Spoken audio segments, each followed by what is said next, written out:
So I'm going to be answering WAEC 2019 Economics Objective Past Question 45.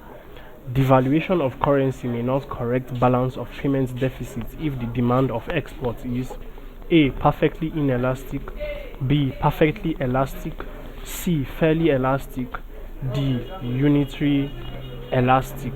So what we are looking at here is balance of payments deficit when demand of export, or with as it results or as it relates to the type of demand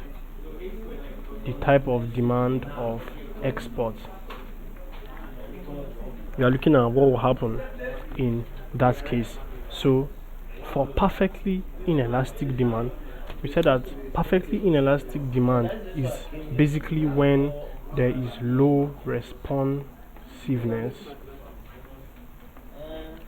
to price changes, and in this case demand is, when it's perfectly inelastic, is zero, is represented as 0. Then for perfectly elastic, in perfectly elastic demand, increased demand to infinity as a result of decrease in price.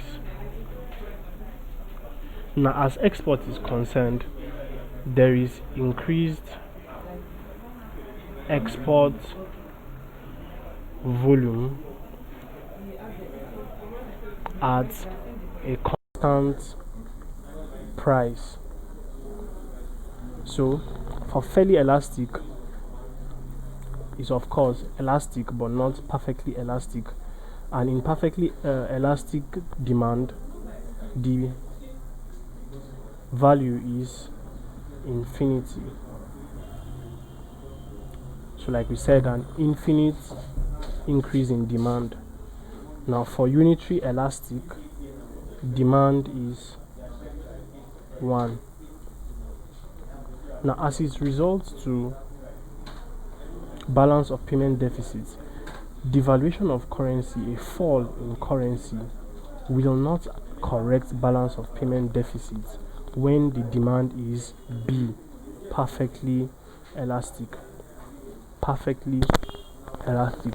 The devaluation of currency will have no effect on the export price or export quantity when you have this balance of payment deficit. So please subscribe to our YouTube channel for more videos and for more past questions and answers. Thank you.